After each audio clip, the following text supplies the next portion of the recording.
Hello and welcome to News Now. I am Deji Badimasi. Thank you very much for joining us. Spokesperson of the Nigerian military, Major General Chris Olukolade, has retracted his earlier confirmation. An earlier confirmation actually gave that some of the abducted girls from Chibok had been released. Olukolade actually confirmed to TV360 that contrary to earlier reports, the girls have not been released. The military spokesperson had initially confirmed that some of the girls had been freed and had even said the exercise was ongoing. The BBC even quoted him as confirming the release of the girls as well. But less than 30 minutes later, when TV360 got in touch with him, he retracted the story, saying it is not true. Boko Haram stormed the girls' school in the remote town of Chibok on April 14 this year, abducting over 200 of them. Some of the girls later escaped, but the sect kept over 200 of them in captivity. The abduction provoked a global outrage, leading to the Bring Back Our Girls hashtag campaign to compel the Nigerian government to rescue the girls and bring them back home. There had been reports in recent days that the Nigerian government and the International Committee of the Red Cross and Red Crescent were in talks with the leadership of Boko Haram to exchange the girls for some of the sex commanders in government custody. The reports have neither been confirmed nor denied by the government. Now, lawmakers of the All Progressives Congress, APC, today walked out of the plenary session in the House of Representatives prior to a debate on the alleged $9.3 million smuggled into South Africa by some Nigerians, supposedly for the purchase of arms. The APC lawmakers had alleged that there was an attempt by the ruling party members to sweep the controversial issue under the carpet. Trouble started when Deputy Speaker Emeka Ihedioha, who presided over the sitting, ruled that the issue should not be debated for the sake of national security. But the APC lawmakers insisted the issue must be discussed to get to the heart of the deal. They described the move by the PDP as very scandalous, very disgraceful, and very appalling. Deputy Minority Leader Ismaila Kawu had earlier moved a motion for the issue to be debated upon, but was stopped by some PDP lawmakers.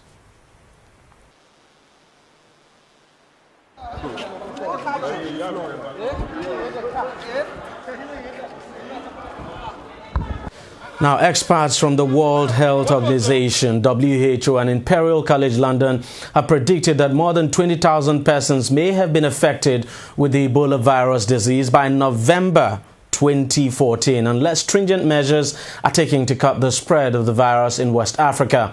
The experts, comprising public health epidemiologists and statisticians, made the prediction in a study published in the New England Journal of Medicine. The study, which was carried out to determine the scale of the epidemic and better understand the spread of the disease, revealed the current outbreak of the virus actually dates back to December 2013. Director of Strategy for WHO and co-author of the study, Dr. Christopher Dyer, said that the study found no significant difference in the number of male and female patients. On the fatality rate of the Ebola virus disease, Dyer said the rate was lower when those hospitalized were considered, noting that getting prompt supportive health care made a huge difference in fighting the disease. The study, however, revealed that compared to previous outbreaks of Ebola, the recent one was exceptionally large. It attributed the large scale of the current outbreak in countries like Liberia, Sierra Leone, and Guinea to the condition of the health systems, characteristics of the affected population, and the insufficient control efforts to curb the spread of the virus in those countries. Move over to Akwa Ibom State now. Schools in that state will be resuming September 29th and not September 22nd. September 22nd resumption date actually early announced by the federal government. State Commissioner for Education Professor Atim Antai Tuesday in Uyo said the postponement of the resumption date was to enable the government to provide the necessary Ebola preventive materials such as sanitary kits for students and teachers. Meanwhile, State Secretary of the Nigerian Union of Teachers, Mike Ike Ene, has said even though a new date has been fixed, the teachers would not resume work on the new resumption date if the necessary health kits were not provided. Ikene said items like thermometers, water, hand sanitizers and hand gloves must first be provided before the teachers return to the classrooms. The Nigerian Labour Congress (NLC) has condemned the death sentence passed on 12 Nigerian soldiers charged for mutiny. A military court-martial had handed out the death sentences to the 12 soldiers of the Infantry Division of the Nigerian Army in Maiduguri for mutiny and attempting to kill their commanding officer. But acting president of the NLC, Comrade Promise Adewusi, at a press conference in Abuja Tuesday, described the action as harsh, insensitive and unacceptable. Adewusi said the circumstances surrounding the soldiers' action should have been considered in the passage of the judgment. He said the execution of the 12 will not in any way restore discipline by fiat. Rather, it would sow the seed of a major problem in the armed forces. He called on the Military Council to review and subsequently commute the penalty to a more tolerable and acceptable one. Now, a high court sitting in Jalingo, the Taraba state capital in northeast Nigeria, has ordered the medical panel recently set up by the State House of Assembly to probe the health status of Governor Dambaba Sunte to halt its investigation. The court says it gave the order owing to the fact that a similar case was already before the nation's Supreme Court. The State House of Assembly had set up the 5-man committee on September 20th to probe the true health status of Sunte with a view to finding out whether or not the governor is fit to govern. Sunte had been ill since 2012 when he survived a plane crash. He was transferred from a hospital in Yola to the National Hospital Abuja on October 26, 2012 and was subsequently flown to Germany and the United States of America for treatment. After about 10 months of medical treatment overseas, he returned to the country on August 22, 2013, following claims that he was fit to govern. He later traveled to the United Kingdom for more medical treatment when the State Executive Council passed a resolution setting up the medical panel as required by the Constitution. But before the panel could even begin sitting, the governor returned to the country with his supporters saying he is now ready to return to office. We'll take a short break here, and when we come back, News Now continues. What up, y'all? They call me Ice Prince of Man. My name is Femi Anikula Kukuti. Hi, my name is Kwame. Oluwakemi. Grace Isugekbe. This is Ifeomorube. My name is Obo, President of the Musicians Union of Ghana. Oma Wonder. K1 the Ultimate, the king of Fiji music. Two-Face Idibia, Nel Oliver, Beninois. My name is Elisa. It's T-Mac Omashola Easily. It's Charles from Classic FM 97.3. My name is Dario Adene. And this is All Africa Music Awards. Afrima. Afrima. Afrima. Afrima. Afrima. Afrima, yeah. Afrima. Afrima. Afrima. Enjoy. Afrima, let's go. Make sure you be there. Olamide Badu is going to be there. You already know. It's coming. It's going down November 9th in Lagos. And this is bringing the whole of Africa together in one booth. If you miss it, blame yourself.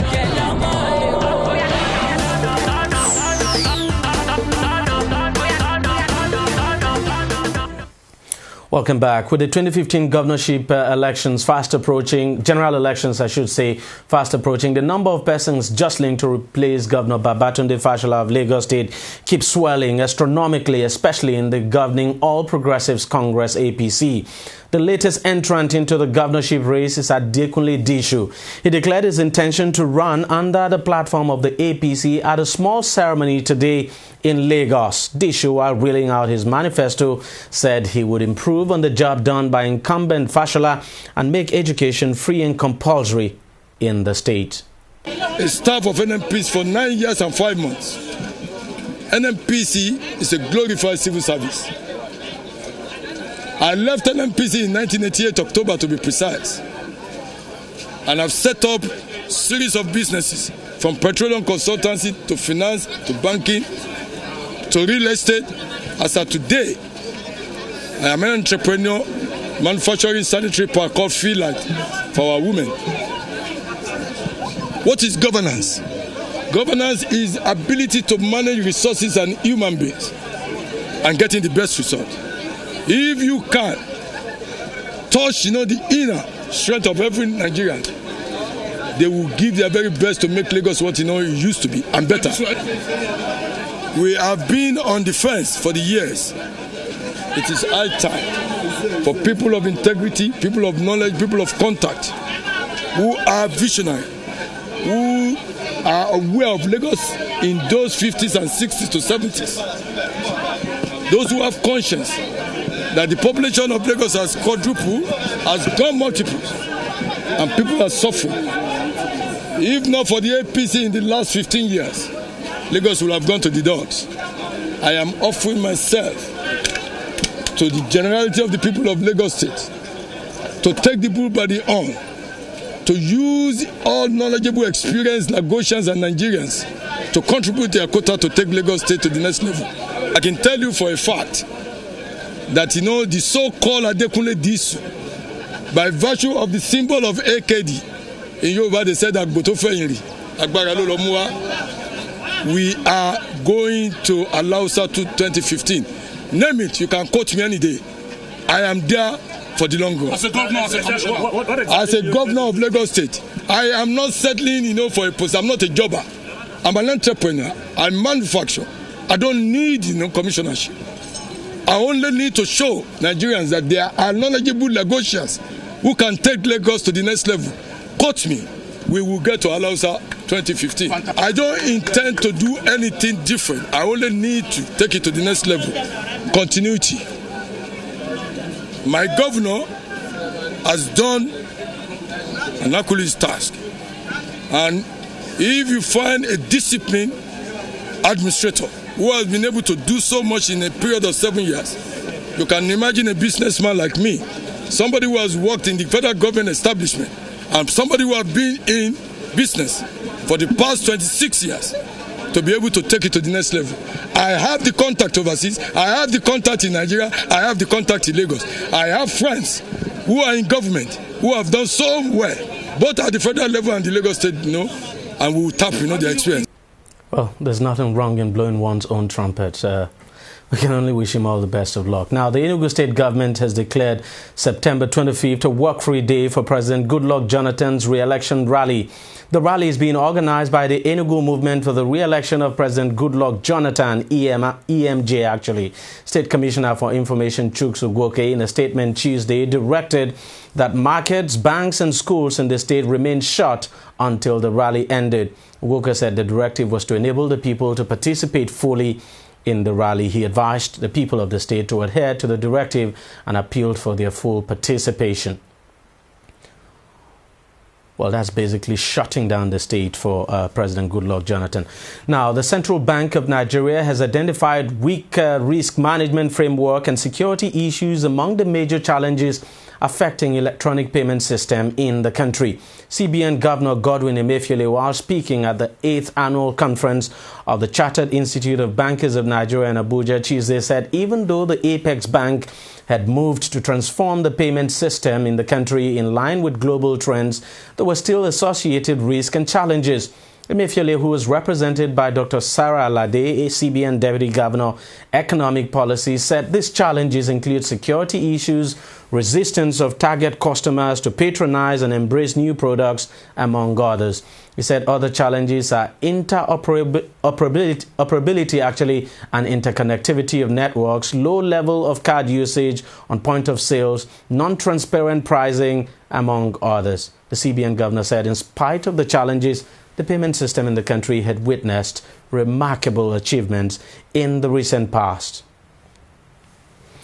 Now to entertainment. The maiden edition of the All Africa Music Awards, AFRIMA, is around the corner. Today in Lagos, the organizers of the award ceremony held a media briefing to unveil the African artists that will be rewarded for their contribution to the growth of the highly lucrative music industry in Africa. TV360's Telma Okoro was there and now reports. In October, we all met at the 4 Points Sheraton to announce Nigeria. After a week-long period of screening the flood of entries submitted for the 2014 All Africa Music Awards, AFRIMA, the International Committee unveiled the highly anticipated nominees list for the awards at this press conference. Emerging from a rigorous period of collating, screening, grading and auditing the flood of quality entries that were submitted, nominees were drawn from a total of 26 countries across the continent. For the 2014 edition, the award project received a staggering total of 2,025 works submitted by African music industry artists, professionals and journalists for just 32 categories. Members of the public will ultimately decide who wins what awards. Yes, there are two levels of voting that Afrima has adopted. The first level is that the jury comprising of the academy and the member of the jury will vote on. And the other is the category that the public will vote on.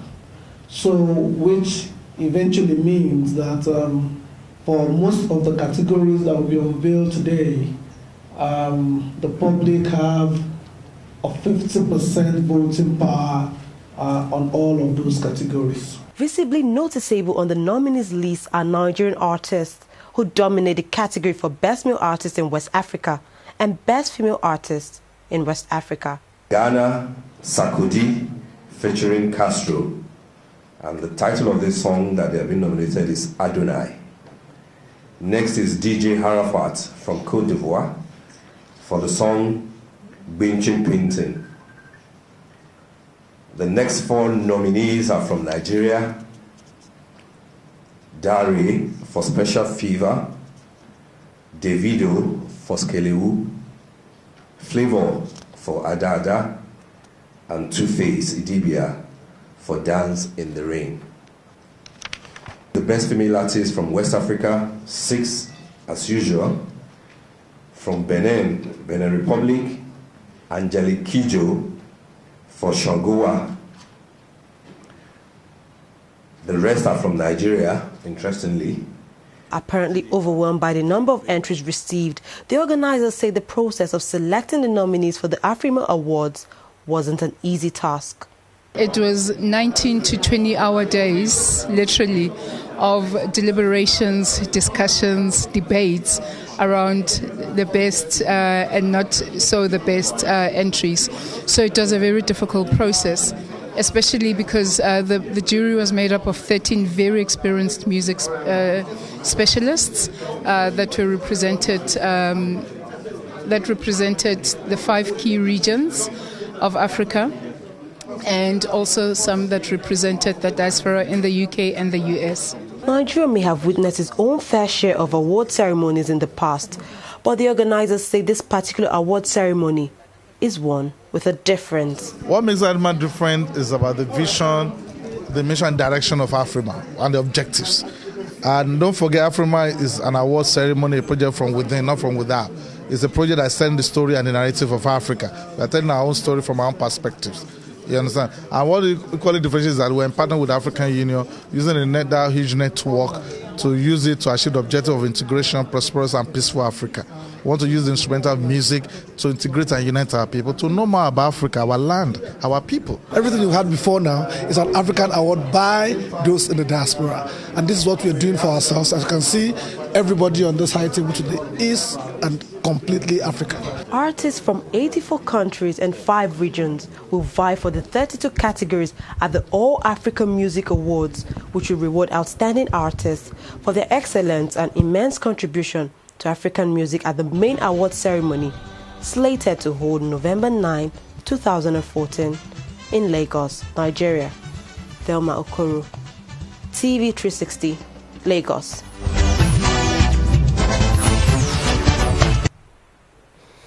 UN Secretary General Ban Ki-moon Tuesday called for commitment from world leaders and several business executives to reduce the effects of climate change. Ban Ki-moon, who was speaking at the UN Climate Change Summit, said the world has never before faced a global challenge like climate change.